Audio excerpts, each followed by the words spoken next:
Hello guys. Tonight we will be looking at 3 places that represent an important stage in the spiritual journey and formation of the first Franciscan community. From the quiet hermitage of Carceri, the humble abode of Rivo-Torto, to the missionary beginnings of Portiuncula, St. Francis embodied the harmonious combination of contemplation and service to others. These places are not only landmarks in his life, but also symbols of the Franciscan spirit. So before you get too comfortable, please take a moment to like the video and subscribe, but only if you really like what I do here. The Carceri, Rivo-Torto, and life at the Portiuncula. These 3 places near Assisi, so intimately associated with St. Francis, were in a way emblematic of the various stages in the rise and growth of his young community. And we shall see that the saint went from one to the other, not by chance, but with a settled purpose in his mind. The Carceri he kept as a something apart from, and outside his daily life. It was a hermitage in the strict sense of the word, where, far from the sound of any human voice, he could come and live a short time in isolated communion with God. As his followers increased, and the order he had founded with but a few brethren developed even in its first years into a great army, we can easily understand the longing for solitude, which at times became too strong to be resisted, for his nature was well fitted for the hermit's life, and it called him with such persistence to the woods among the flowers and the birds he loved.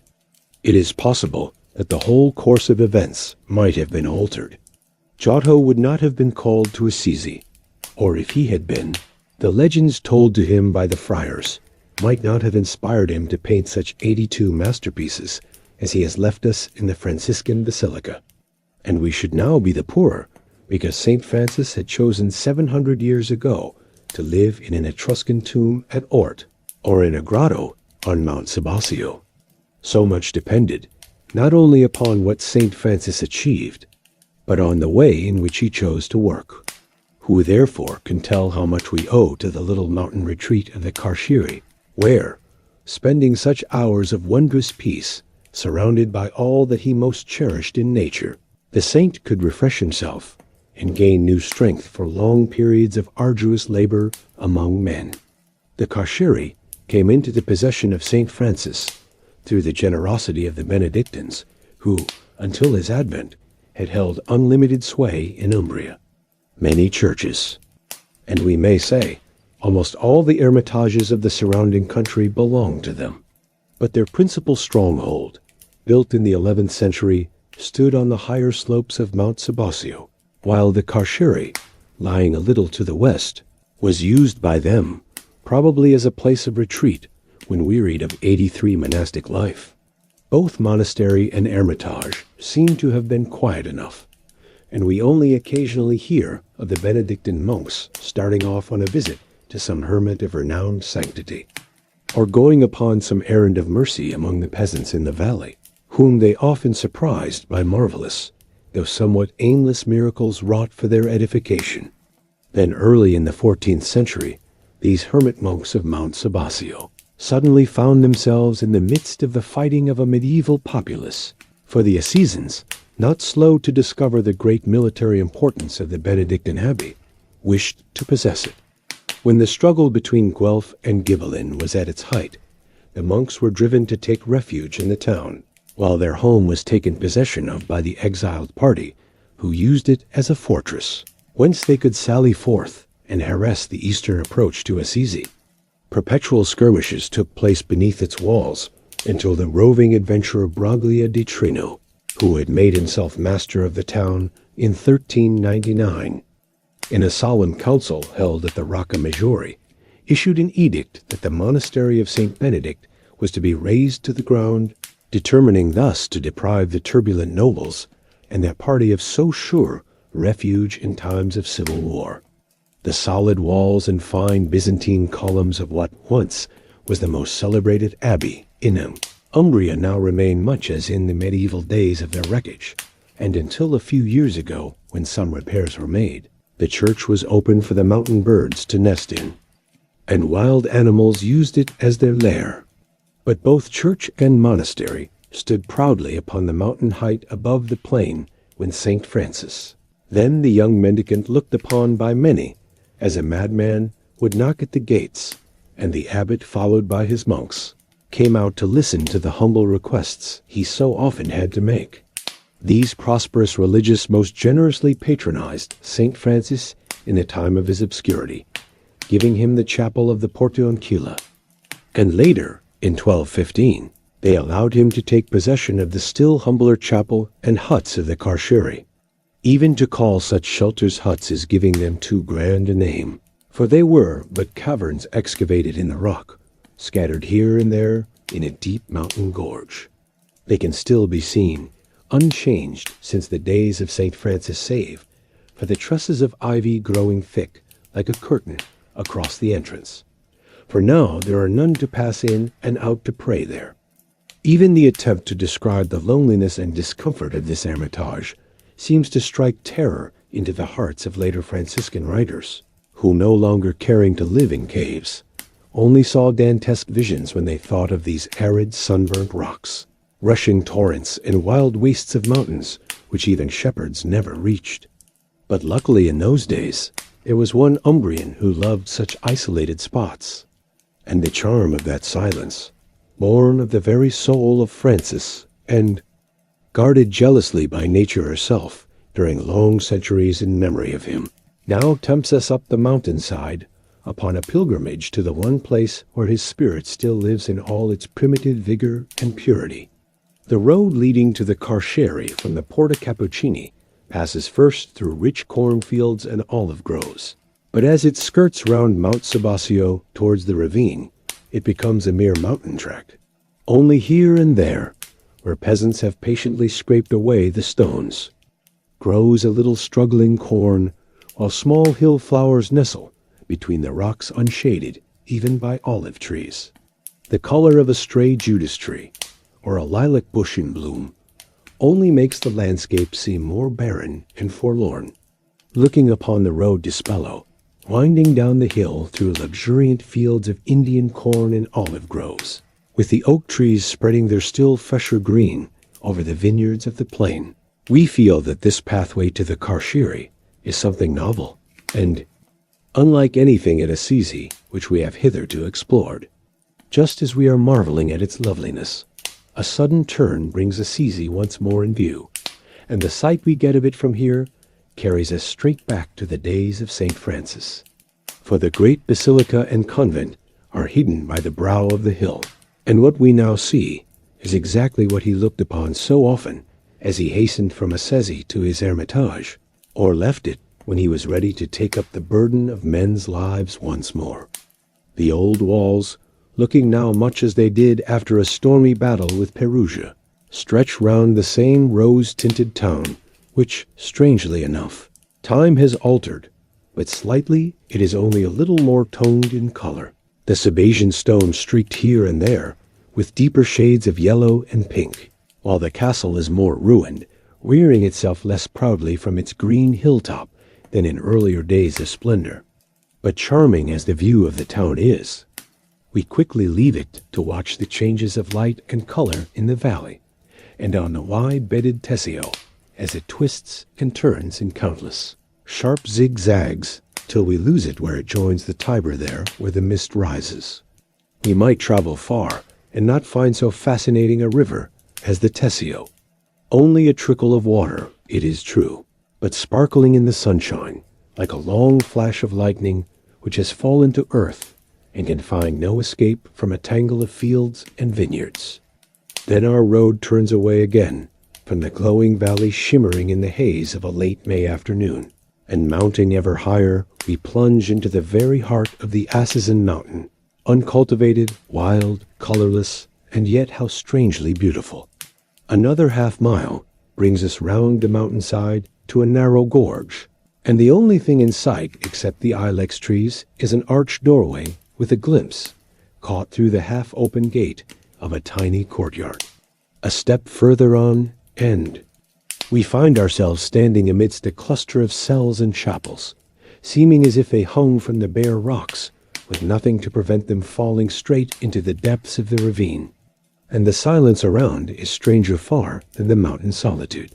Surely none live here, we think, when suddenly a brown-clothed friar looks round the corner of a door, and without waste of time or asking of questions beckons us to follow, telling rapidly as he goes the story of each tree, rock, cell, and shrine, crossing 2 or 3 chapels and passing through a trapdoor and down a ladder.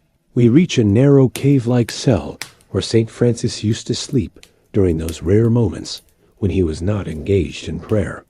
As at La Vernia, this bed was scooped out of the rock, and a piece of wood served him as a pillow. Adjoining is an oratory where the crucifix the saint always carried with him is preserved. The doors are so narrow and so low that the smallest person must stoop and edge in sideways.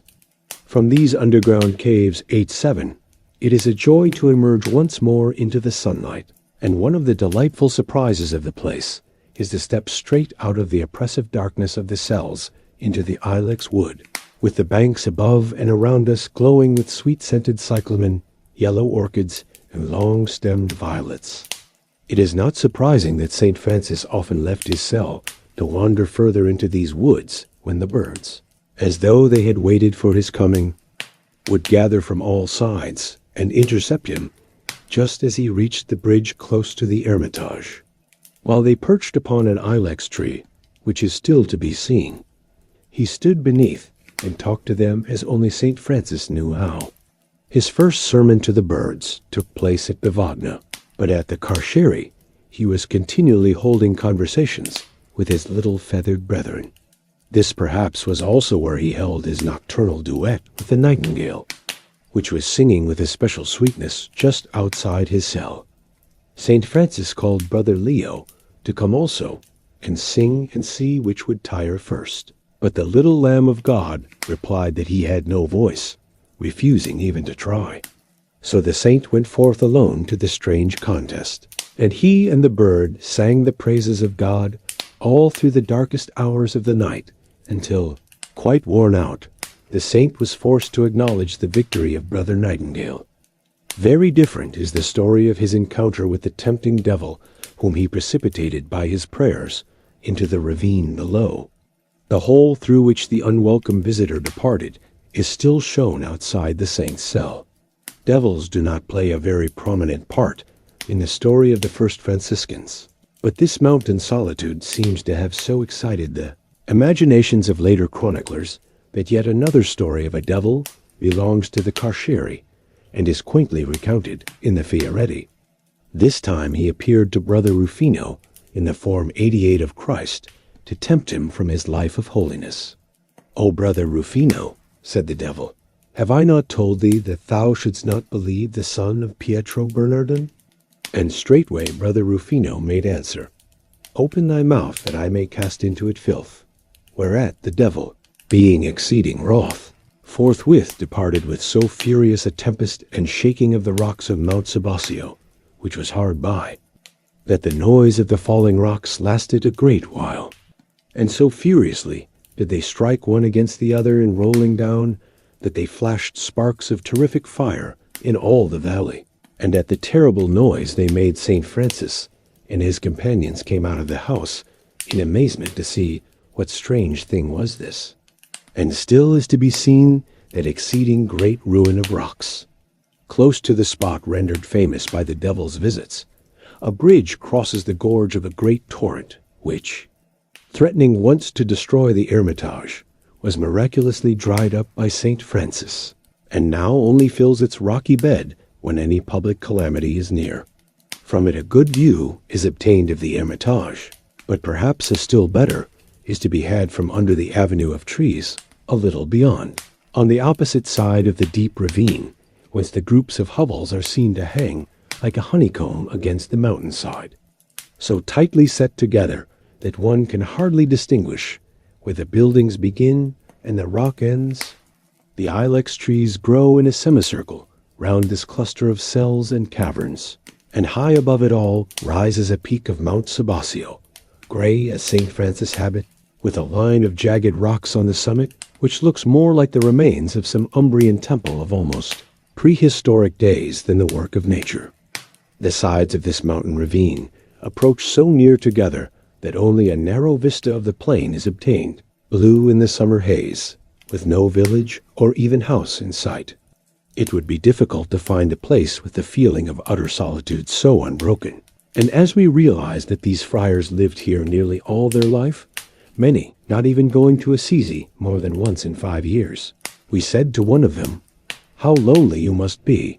And he, as though recalling a time of struggle in the world, answered, "Doubtless there are better things in the town, but here, at the Carceri, there is peace." The Carceri with a view of the bridge. It is the hermit's answer. But now the need of such lives has long since passed away, and even St. Francis, living at the time when the strain of perpetual warfare, famine, pestilence, and crime created a fierce craving for solitude in the lives of many, realized that a hermitage must only be a place to rest in, for a while not to live in. His anxiety to keep his order from becoming a contemplative one is shown in the following rule he carefully thought out for his disciples. Those religious who desire to sojourn in a hermitage are to be at the most 3 or 4. 2 are to be like mothers having a son. 2 are to follow the life of a Martha, the other the life of a Mary. Then they were to go forth again, strenuously to their work abroad, and give place to others in search of rest and peace.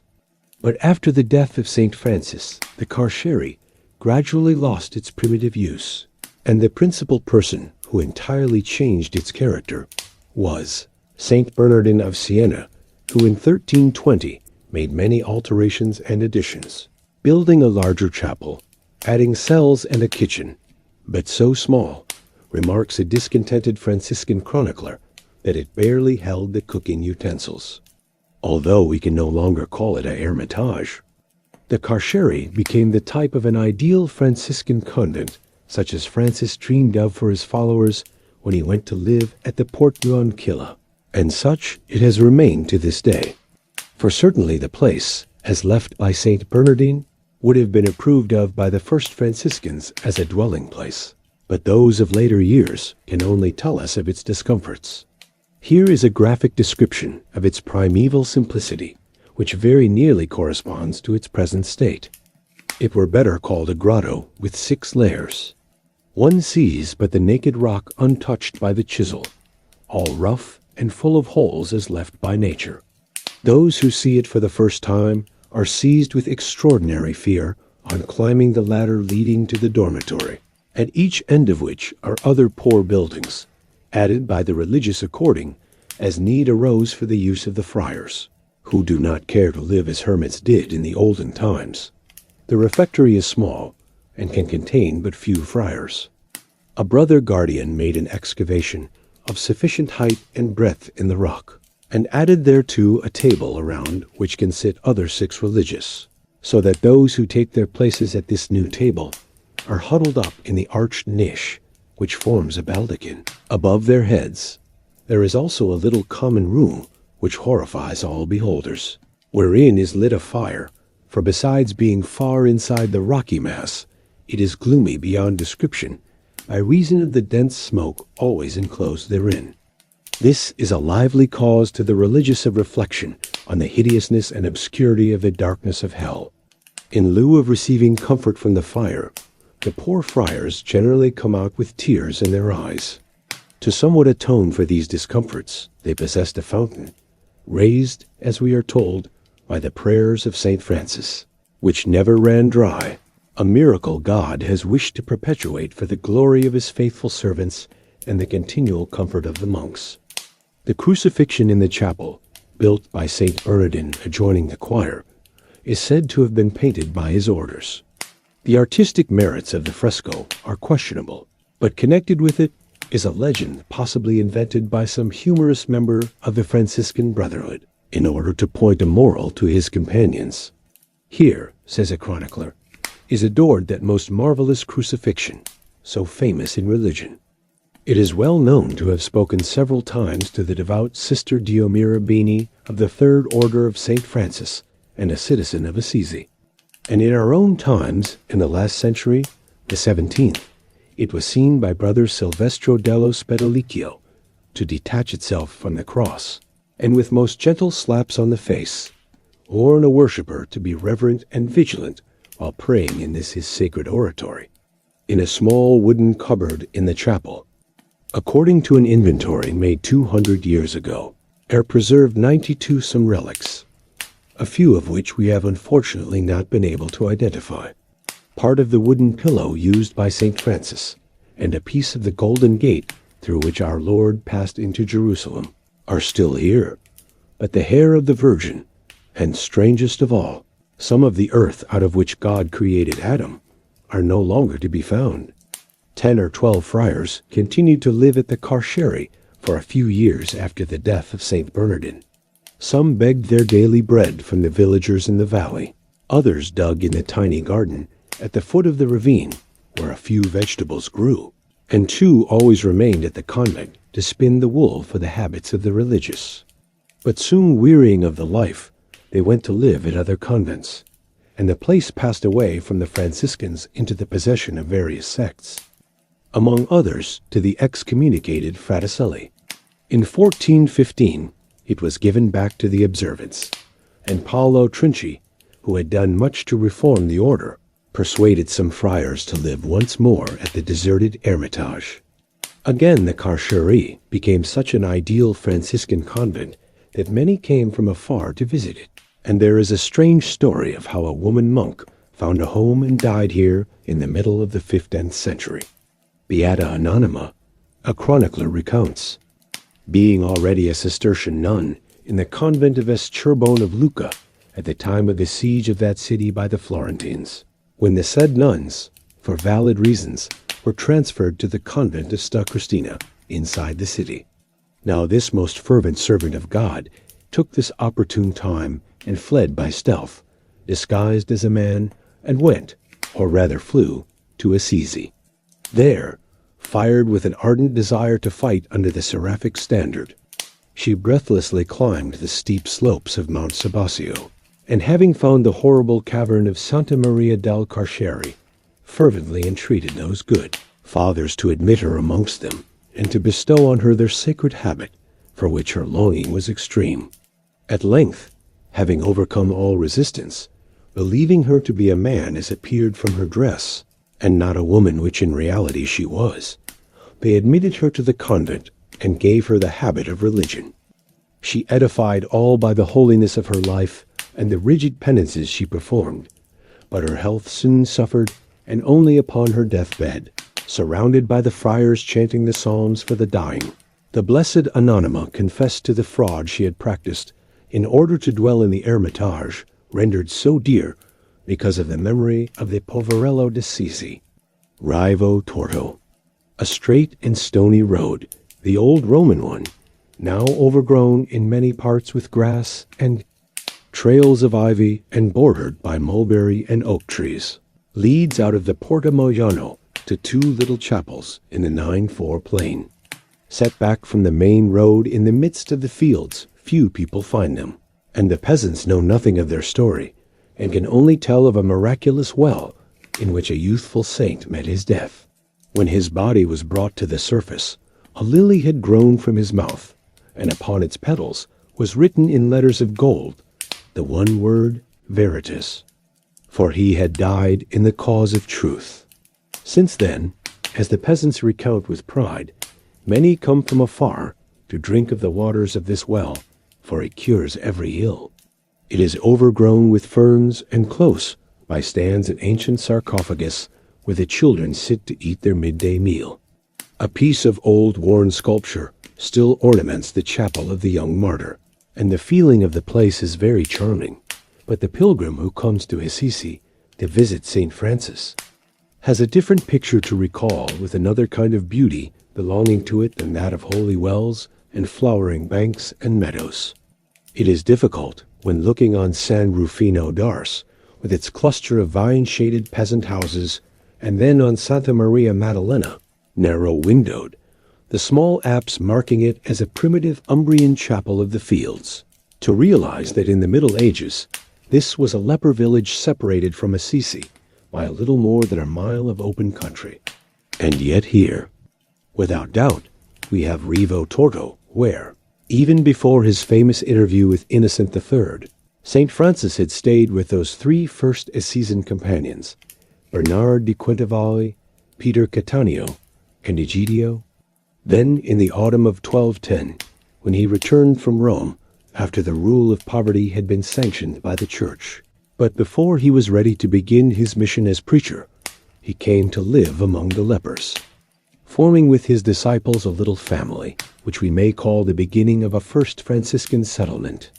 The leper village was divided according to the social rank of the outcasts, the richer living together near the chapel of Sta Maria Maddalena, and forming quite a community with the right of freely administering their own goods.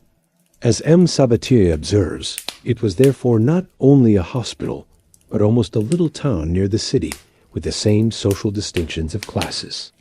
Those tended by St. Francis were the poorest of the lepers, whose wretched hovels lay near the chapel of San Rufino d'Ars. And Celano must be referring to this settlement when he tells us how Francis in his early days, even if he chanced to look down from Assisi upon the houses of the lepers in the plain, would hold his nostrils with his hand, because his horror of them was so great. But as the grace of God touched his heart, making him take pity upon all things weak and suffering, he turned the force of his strong nature to overcoming this repugnance, and there is a beautiful story telling of the first victory gained shortly after his conversion.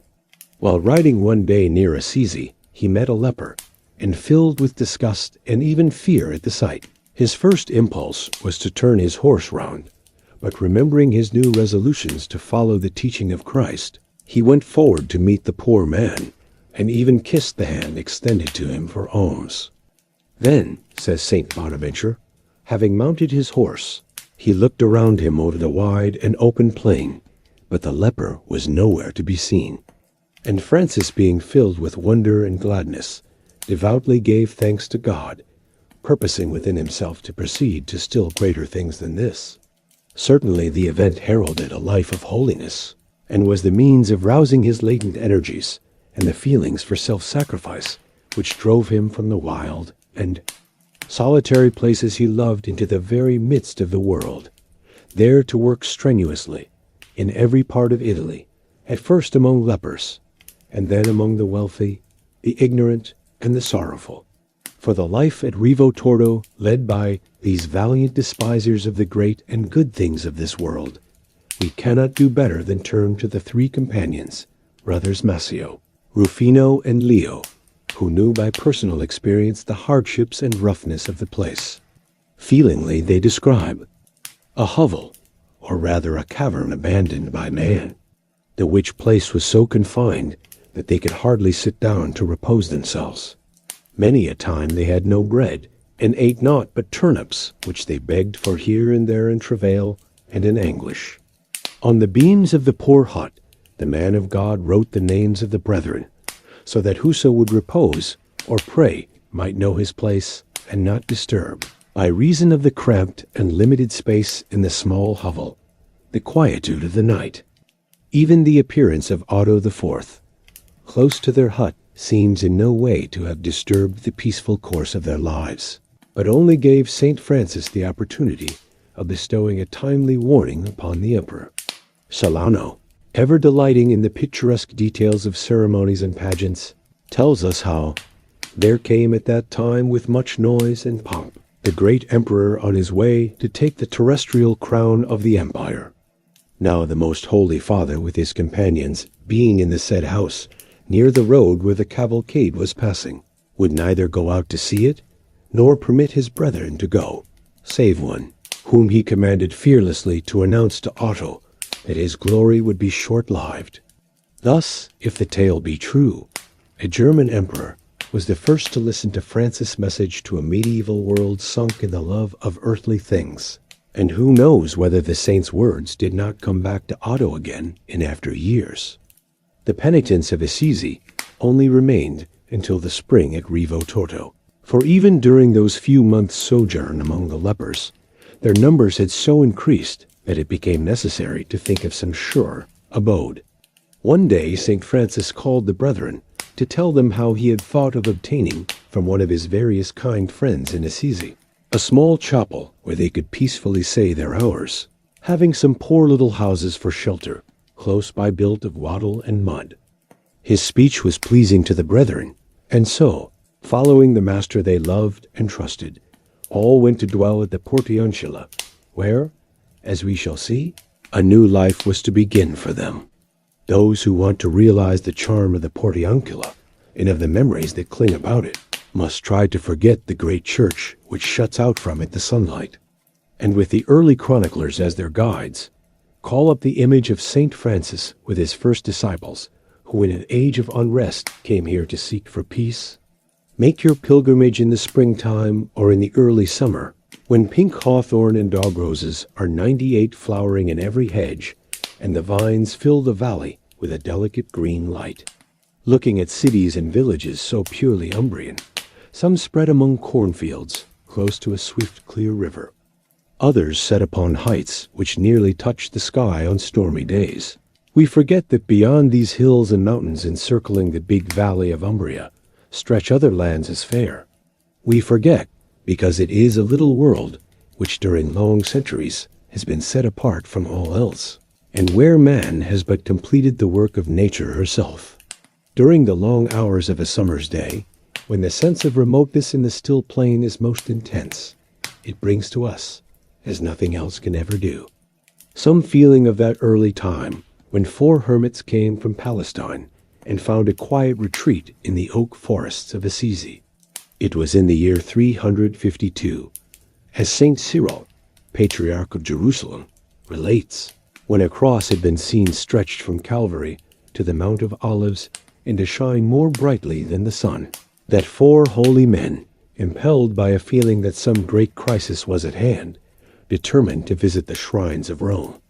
Having performed their devotions and offered many precious relics to Pope Liberius, they expressed a great desire to find some hermitage where, each in a silent cell, they could meditate upon the marvelous things they had seen in the eternal city. The Pope gave them most excellent advice when he told them to go to the Spoletan Valley. With his sanction to choose any part of it they liked, they passed over the mountains dividing Umbria from the Campania, and by many towns until, when about a mile from Assisi, they determined to build their dwellings in the plain, thinking, as indeed they might, to find no other spot so suited for a quiet retreat. Close to 4 huts of rough-hewn stone and brushwood, they erected a tiny chapel with a pent roof and narrow 9-9 window, which, perhaps in memory of their native valley, they dedicated to Saint Mary of Jehoshaphat. But after a few years, forsaking the life of hermits, they again took up their staves and returned home to Palestine by way of the Romania. Leaving beneath the altar of the chapel, they had built a relic of the Virgin Sepulchre, side door of the Portiuncula built by Street, Benedict. At different times, other devout hermits, charmed by the lowly chapel, took possession of it for a time, but it was often deserted for many years. Its preservation is due to Saint Benedict, who, passing through Umbria during the early part of the 6th century, was inspired to restore the ruined chapel and dwell near it for a while. He not only repaired the walls, but built the 2 large round arched doors we see to this day, and which many declare to be quite out of proportion to the rest of the building, but their unusual size is accounted for 100 by a charming legend. Once when Saint Benedict was praying in the chapel, he saw a marvelous vision as he knelt wrapped in ecstasy. A crowd of people were praying around him to Saint Francis, singing hymns of praise and calling for mercy on their souls, while outside still greater multitudes waited for their turn to come and pray before the shrine. Saint Benedict, understanding from this that a great saint would one day be honored here, made the 2 doors in the chapel and made them large enough for many to pass in and out at a time. Thus was the feast of the pardon of Saint Francis prepared for some 700 years too soon. Saint Benedict obtained from the Assisians the gift of a small plot of ground near the sanctuary, which suggested to him the name of Saint Mary of the Little Portion, Sta Maria della Portiuncula. When a few years later, Saint Benedict founded his famous order at Monte Cassino, he did not forget the Umbrian chapel he had saved from ruin, and sent some of his monks to live there and to minister among the people. Like the first hermits, they lived in poor huts, saying their hours in the little chapel, until in the 11th century they built a large monastery and church upon the higher slopes of Mount Subasio to the east of Assisi, and the Portiuncula was again deserted. But although no one lived near, and Mass was never celebrated there, it still remained in the keeping of the Benedictines, who occasionally must have seen to its repair, and thus preserved it for the coming of St. Francis. It has been suggested to me that the spot selected by the 4 holy pilgrims in the 4th century may have been even then the site of a sacred shrine, for the custom of erecting tabernacles over the graves of distinguished persons reaches back to very early times. Originally designed as a mortuary cell, such a structure 101 might, being duly oriented, come to be used as a chapel for service.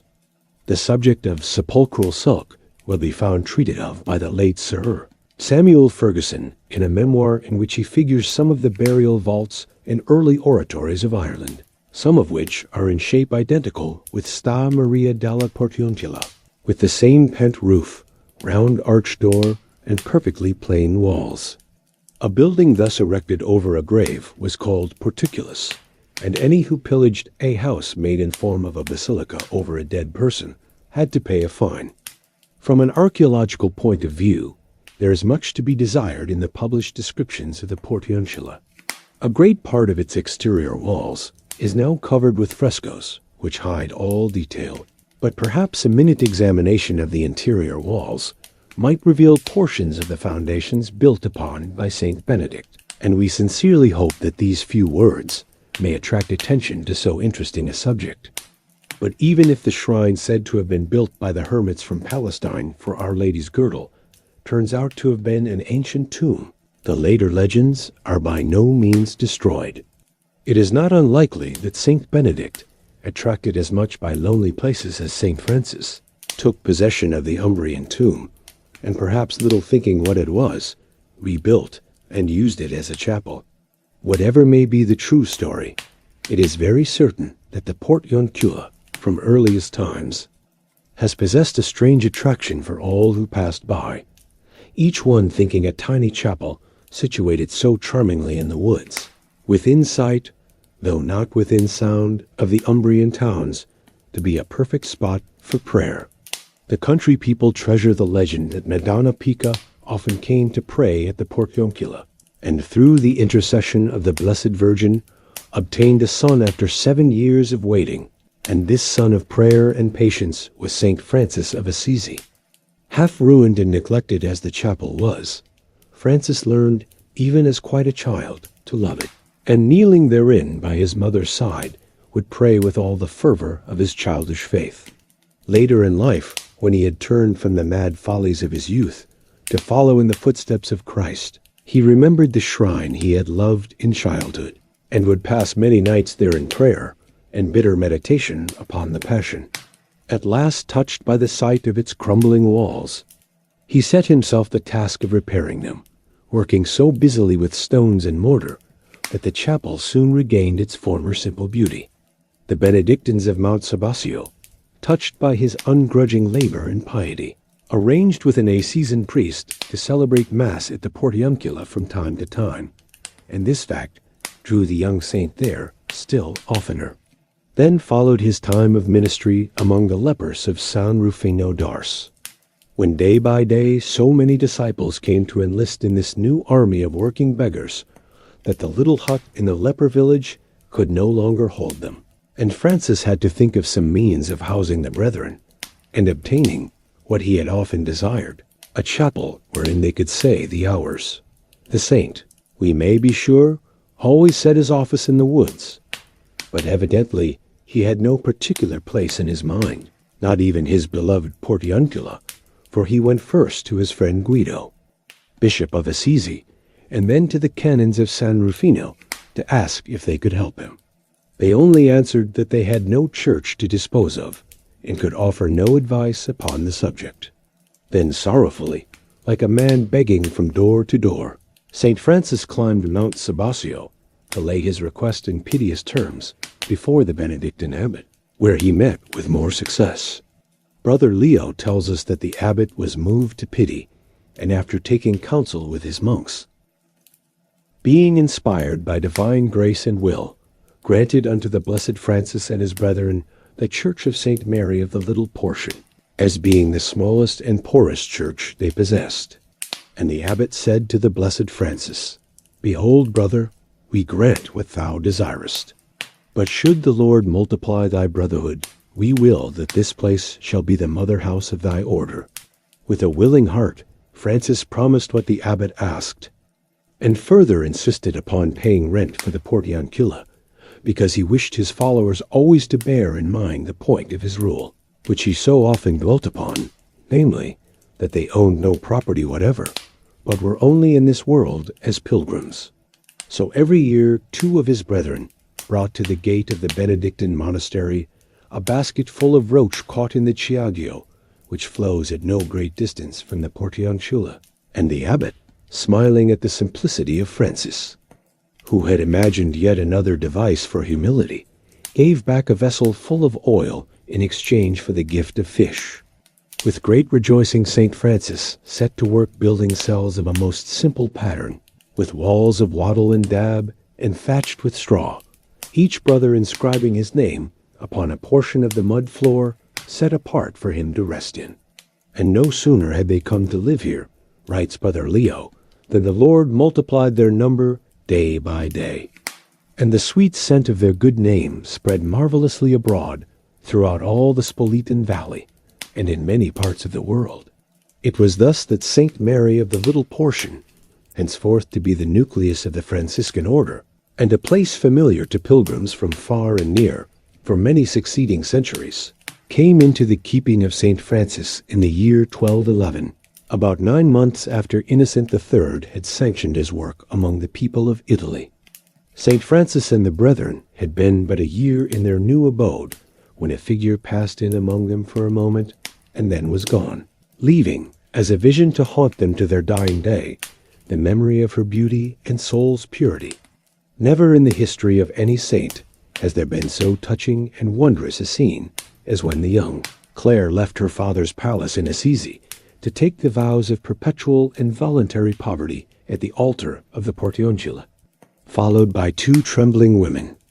She passed swiftly through the town in the dead of night, across the fields by the slumbering village of Vallecchio, and through dark woods made more sombre by the starry, Umbrian sky which at intervals gleamed between the wide-spreading branches of the oak trees. The hurrying figure of the young girl, swathed in a long mantle, seemed like some spirit driven by winds towards an unknown future. One thing alone was clear to her.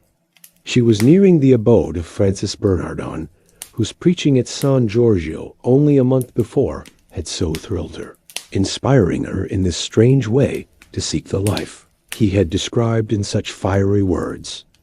And just as she came in sight of the portiuncula, the chanting of the brethren, which had reached her in the wood, suddenly ceased, and they came out with lighted torches in expectation of her coming. Swiftly and without a word, she passed in to attend the midnight mass which Francis was to serve. The ceremony was simple, wherein lies the charm of all things Franciscan. The service over and the last blessing given, St. Francis led Clare towards the altar, and with his own hands cut off her long fair hair and unclasped the jewels from her neck. But a few minutes more, and a daughter of the proud house of Siffi stood clothed in the brown habit of the order, the black veil of religion falling about her shoulders. Lovelier far in this nun-like severity than she had been when decked out in all her former luxury of silken gowns and precious gems.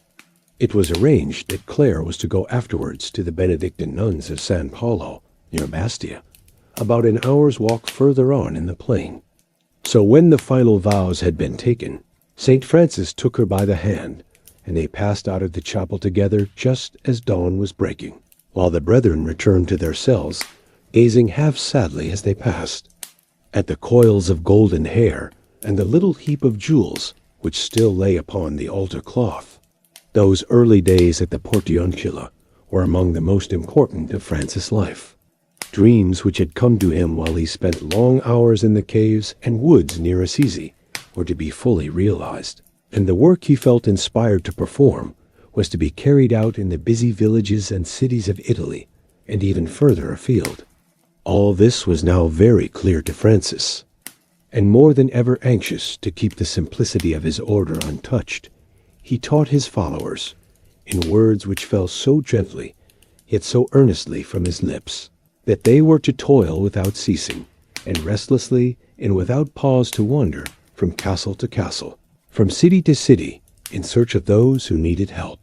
It may therefore at first seem strange that the penitents of Assisi, owning nothing but the peace within their hearts, desiring no better place for prayer than a cavern in some mountain gorge, should establish themselves near a chapel which, if not nominally their own, was practically regarded as the property of the friars minor. But in this again we feel the wisdom and tenderness of the saint for his little community. With all the fervor and fire of enthusiasm which impelled him like a living force to seek his end, he well knew that without some place in which to meet together and rest a while, his followers, who, however much imbued with his ardent spirit, were but mortal men, would very likely fall away from the high ideal he had set before them. Thus the Portiuncula became to the brethren as a nest, where like tired birds that long had been upon the wing, they could return after much wandering to peaceful thoughts, to prayer and quiet labor. The Portiuncula in the time of street. Francis from the Collus Paradisi. It is not very difficult, with the print from the Collus Paradisi before us, and the remembrance of the large 109 oaks which still mark the ancient Roman roads leading from Assisi to the plain, to call up the picture of the strange Franciscan hamlet clustering round a pent-roofed chapel, and with only trees for a convent wall. What a life of peace in the mud huts! What a life of turmoil and angry strife raging in the city just in sight! The spirit of those days, when monachism meant all that was purely ideal and beautiful, seems to live again. Then day and night, each brother strove to fit himself for the work he had in view, drawing into his soul the peace and love he learned from nature herself, as the forest leaves rustled above his cell, or the nightingales accompanied the midnight office with their song. And when his turn came to take up the pilgrim's staff and follow the lead of Francis, he went with cheerfulness to bring to the people some of that childlike joy and lightness of heart which marked the little brethren through whatever land they wandered as the disciples of St. Francis. Let us for a moment leave the Umbrian Valley for the country near Oxford, where on a bitter Christmas one willow day, 2 friars were journeying upon their first mission to England. Going into a neighboring wood, they picked their way along a rugged path over the frozen mud and hard snow, whilst blood stained the track of their naked feet, without their perceiving it. The younger friar said to the elder, "Father, shall I sing and lighten our journey?" And on receiving permission, he thundered forth a Salve Regina Misericordia. Now, when the hymn was concluded, ... he who had been the consoler said, with a kind of self-congratulation to his companion, "Brother, was not that antiphonal well sung?" In this simple story, told us in the Chronicle of Lanarcost, how true rings the Franciscan note struck by Francis in those early days at the Portiuncula. He was forever telling the brethren not to show sorrowful faces to one another, saying, as recorded by Brother Leo, "Let this sadness remain between God and thyself, and pray to him that of his mercy he may forgive thee, and restore to thy soul his healthy joyance whereof he deprived thee as a punishment for thy sins." It is all so long ago, and yet in reading those ancient chronicles, the big church of the Angeli is for a time forgotten, and only the vision of the Portiuncula and the mud huts, with the brethren ever to and fro upon the road, remains with us as a strange picture in our modern hurried life. But although the brethren lived so quietly in this retreat of still repose, St. Francis, ever watching over the welfare of his flock, was careful that prayer and meditation should never be an excuse for idleness, which, of all vices, he most abhorred. Therefore, he encouraged each friar, who in the world had followed some trade, to continue it here. So we hear of Beato Egidio. On his return from one of his long journeys, seated at the door of his hut, busily employed in making rush baskets, while Brother Juniper, in those rare moments when he was out of mischief, would pass his time in mending sandals with an awl he kept up his sleeve for the purpose. Besides these individual occupations, there was much to attend to even in such humble dwellings as those round the Portiuncula. Sometimes there were sick friars to nurse, or vegetables had to be planted in the orchard, and provisions to be obtained, while the office of doorkeeper, as angels came perpetually to ask pertinent questions of the brethren, became quite a laborious task. When it fell to Brother Masio to answer the door, he had little peace. Upon one occasion, he went in haste to see who was making such a noise, and found a fair youth clothed, as though for a journey. So he spoke somewhat roughly, and the youth inquired how knocking should be done. "Give 3 knocks," quoth Brother Masio, little dreaming he was instructing an angel in the art of knocking, with a brief space between each knock, then wait until the brother has time to say a paternoster, and to come unto thee. And if at the end of that time he does not come knock once again. Things went smoothly enough when left to the management of such friars as Leo, Masio, or Rufino. But when one day the office of cook fell to Juniper, that dear gesture of the brotherhood, we get a humorous picture of what his companions sometimes had to endure, and of the kindness with which they pardoned all shortcomings. The brethren had gone out, and Juniper, being left alone, devised an excellent plan whereby the convent might be supplied with food for a fortnight, and thus the cook have more time for prayer. With all diligence, it is related in the Fioretti, he went into the village and begged for several large cooking pots, obtained fresh meat and bacon, fowls, eggs, and herbs.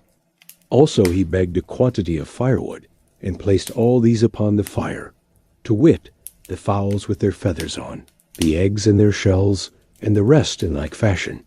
When the brethren came home, one that was well acquainted with the simplicity of Brother Juniper went into the kitchen, and seeing so many and such large pots on a great fire, sat down amazed without saying a word, and watched with what anxious care Brother Juniper did this cooking. Because of the fierceness of the fire, he could not well get near to skim the pots, so he took a plank and tied it with a rope tight to his body, and sprang from one pot to the other, so that it was a joy to see him. Contemplating all with great delight, this brother went forth from the kitchen, and finding the other brothers, sighed, "In sooth, I tell you, Brother Juniper is making a marriage feast." Then in hurried Juniper, all red with his exertions and the heat of the fire, explaining the excellent plan he had devised. And as he set his mess upon the table, he praised it, saying, "Now these fowls are nourishing to the brain. This stew will refresh the body. It is so good." But the stew remained untasted, for, says the Fioretti, there is no pig in the land of Rome so famished that he would eat of it. At the end of any foolish adventure, Brother Juniper would always ask pardon with such humility that he edified his companions and all the people he came in contact with, instead of annoying them with his childish pranks. His goodness was manifest, and St. Francis was often heard to say to those who wished to reprove him after one of his wildest frolics, "Would that I had a whole forest of these junipers?" Between the men who lived at the Portiuncula with the saint, and those who in later times ruled large convents in the cities, the contrast is so great that we would wish to draw still further from these inexhaustible chronicles, which reveal so charmingly the life of these Umbrian friars.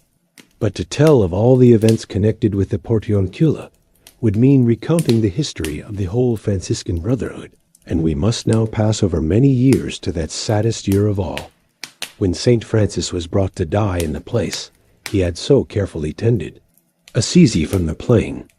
Knowing that he had but a few more weeks of life, he begged the brethren to find some means to carry him away from the bishop's palace at Assisi, where he had been staying some time. "Verily," he told them pathetically, "because of my very infirmity I cannot go afoot." So they carried him in their arms down the hill to the plain. And when they came to the hospital of San Salvatore dei Crociferi, they laid him gently down upon the ground with his face towards Assisi, because he desired to bless the town for the last time before he died.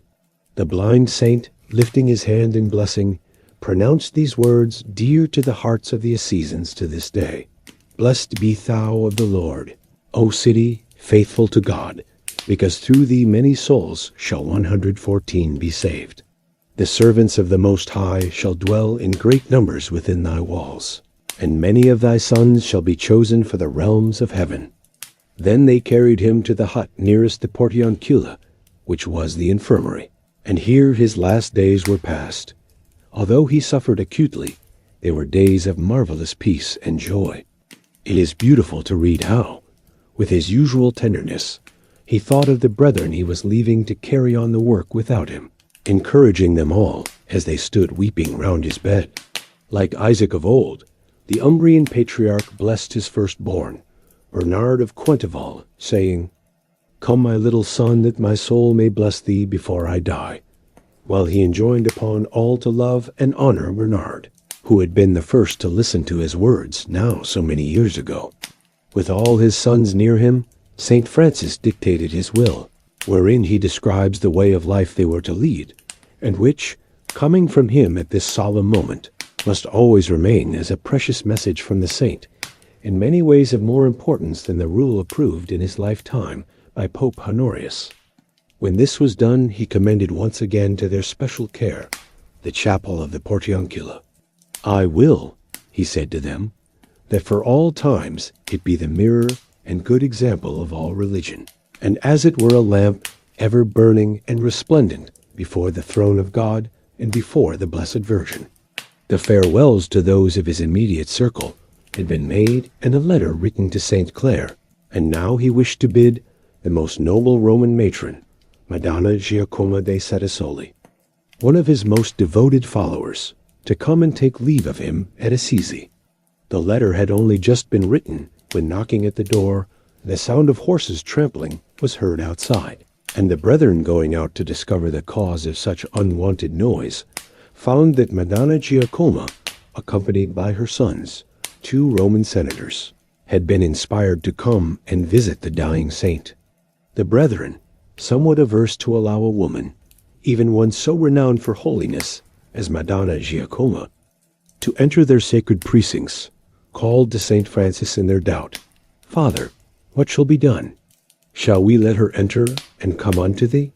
And the blessed Francis said, "The regulation is to be set aside in respect to this lady, whose great faith and devotion hath brought her hither from such far-off parts." So Madonna Giacomo came into the presence of the blessed Francis weeping bitterly, and she brought with her a shroud cloth, incense, and a great quantity of wax for the candles which were to burn before his body after death. She had even thought of some cakes made of almonds and sugar, known in Rome by the name of mustaccioli, which she had often made for him when he visited her. But the saint was fast failing, and could eat but little of the cakes. As the end came nearer, his thoughts were drawn away from earth, and true to the last to his Lady Poverty, he caused himself to be laid naked on the ground as a token of his complete renouncement of the world. His face radiant with happiness, he kept asking his companions to recite the Canticle of the Sun, often joining in it himself, or breaking forth into his favorite Psalm Voci me et Dominum clamavi. With words of praise and gladness, the blessed Francis of Assisi, the spouse of poverty, died in a mud hut close to the shrine he loved, on the 3rd of October of 1226, in the 45th year of his age. His soul was seen to ascend to heaven under the semblance of a star, but brilliant as the sun, upon clouds as white as snow. It was sunset, the hour when in Umbria, after the stillness of a warm autumn day, an unusual tremor passes through the land, and all things in the valley and upon the hillsides are stirred by it, when a flight of larks circled above the roof of the hut where the saint lay at rest. And these birds of light and gladness seemed by their sweet singing to be in company with Francis, praising the Lord God.